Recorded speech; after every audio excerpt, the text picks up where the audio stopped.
All right, guys. I'm here with the very first of multiple parts of hashtag Students for Stuckey. And I'm here with Cody. Cody is a senior at Turner High School and has been accepted to Texas A&M University. Gigamags. Yes. So, and you're majoring in poultry science and pre-med. Yes, sir. Yes, sir. Very cool. So, Cody and I were just going to sit here and talk a little bit, and he's got some questions. He is 18, and so he will be voting in our election in late April and May. And so he's got some questions for me, and hopefully I'll answer them and earn your vote today. And we'll post it online. So maybe if you have the same question, I've answered it for you. So I'll let you take it away, Cody.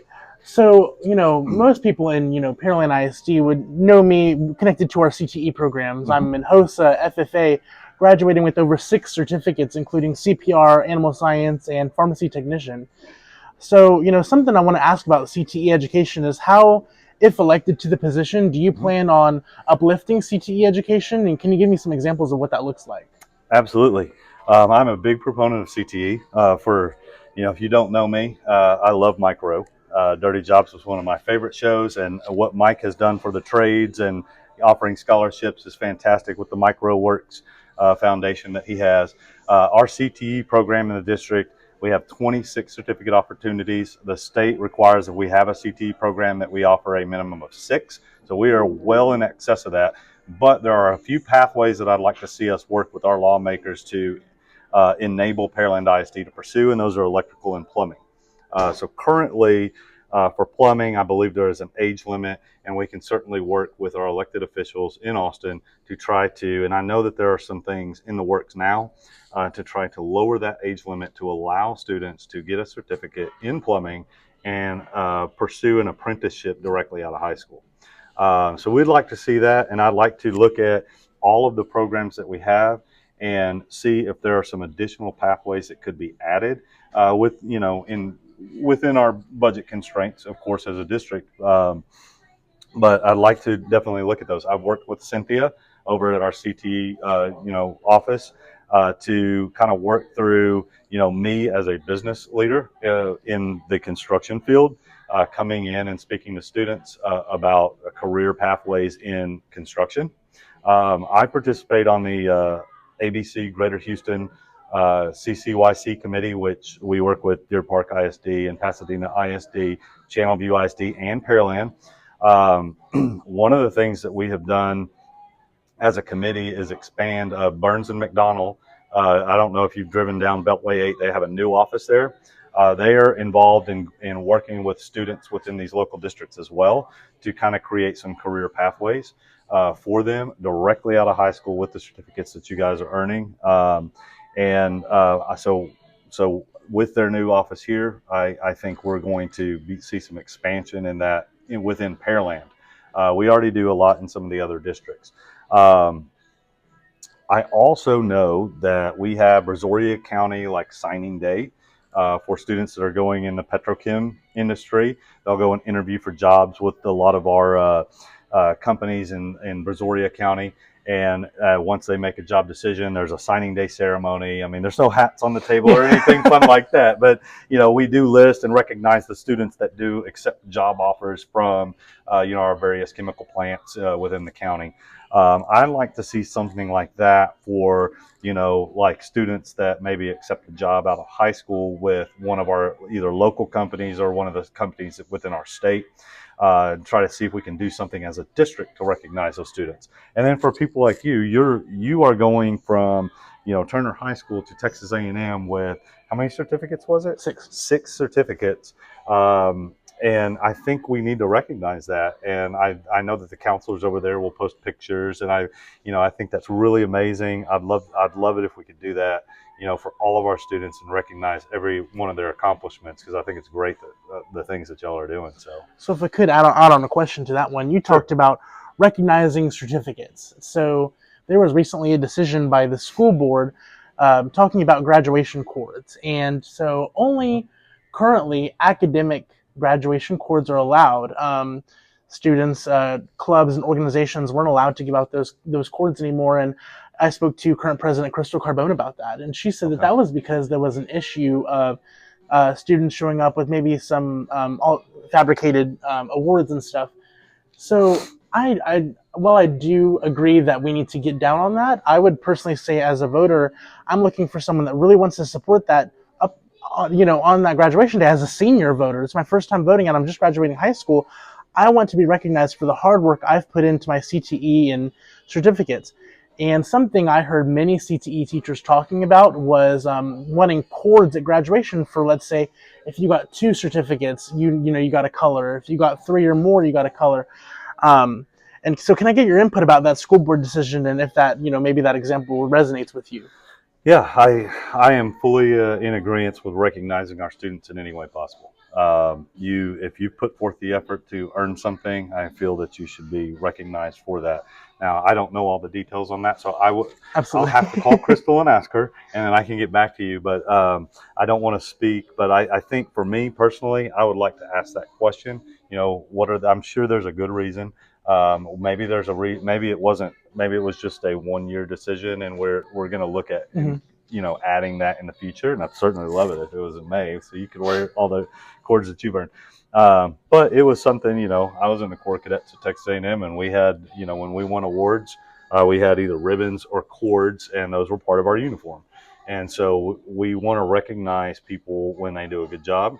And at graduation, that's your opportunity to be recognized for your accomplishment of graduating high school and then earning what other honors that you may have, whether it be National Honor Society or a certificate in the CTE program or something like that. So absolutely, I would love to find out, kind of get some reasoning behind the decision and find out if there's something that can be done to kind of guide us to allowing that recognition. Absolutely. So yeah, Absolutely. for sure. And if you were elected to this position, can I ask, what do you see right now as one of the biggest things that you want to address when you get into office? What is something, as soon as you get elected, you want to start looking into more and asking questions about? Sure. I'd be one of 7 board members, so there are 6 other people.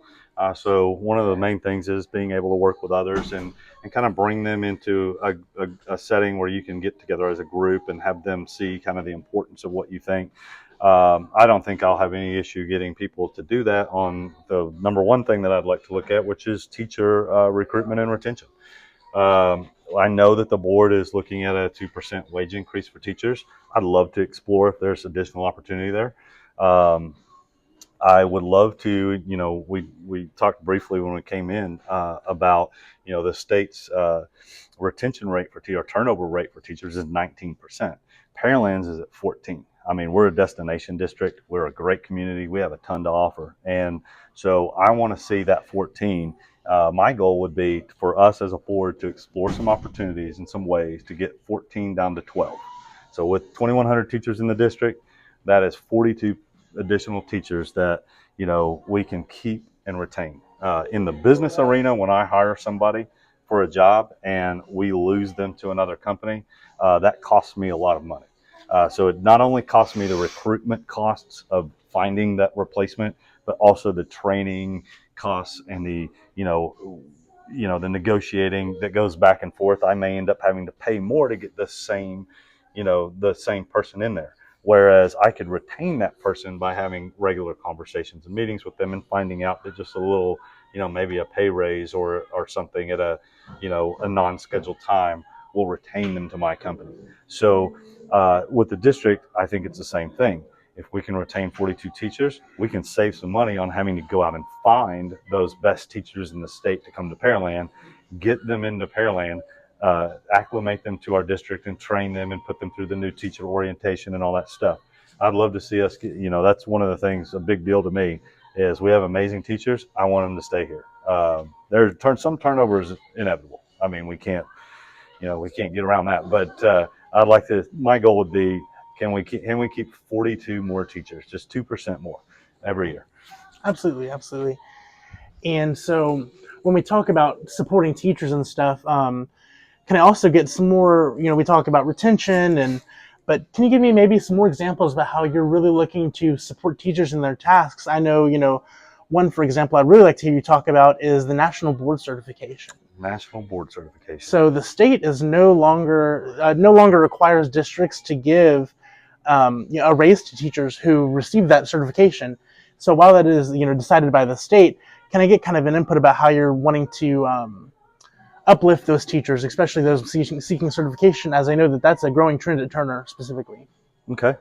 Um, so I know our superintendent, Dr. Berger, has said that one of the things that he looks for when teachers are mandated with additional tasks is if we're going to put something else on them, what are we going to take away?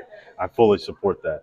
As somebody who's been in the classroom before, I don't want to see teachers have additional tasks placed upon them and then have to do more in a day. I want them to be focused on educating our students. So when we put something else on their plate, I'd like to see us find a way to remove something from their plate.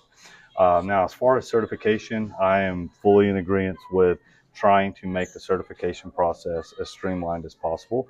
So I'd like to see us look, and this may be something that comes from conversing with lawmakers in Austin, but I'd like to see us find ways to get, specifically at a Turner High School, a career and technical school.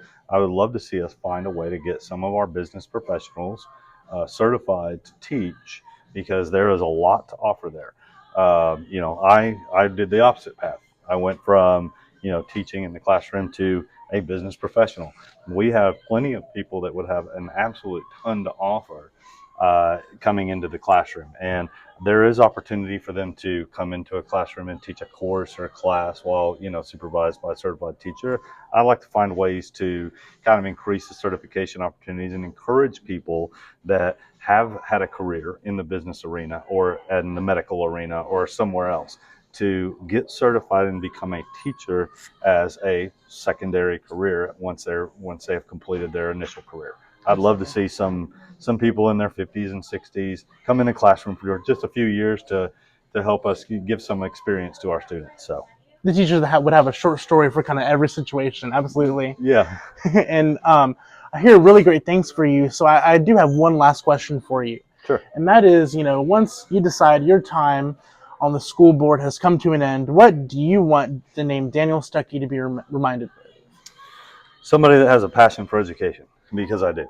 I mentioned coming in that when I was at A&M, I'd gotten asked to volunteer to help coach a little league team. I thought I wanted to be a financial person or a medical person initially, and then ended up with a degree in economics and an MBA. And so I just went and coached a little league team with a friend of mine, and really developed a passion for helping people and helping students in particular. Loved working with those kids. I coached several church league teams after that. In addition to that little league team, I then went and worked at a HBCU in Tyler, Texas College. I was volunteered as an interim baseball coach, and by the end of that season, I was or the interim head baseball coach, and eventually was the director of administrative services for them. So when I leave, I want people to say that I had a passion for education, that I did the very best that I could to represent our community and our parents to provide the best educational outcomes for our students. So, All right. Well, I think you've definitely earned my vote today. Thank you so much for meeting with me. thank you so much, Cody.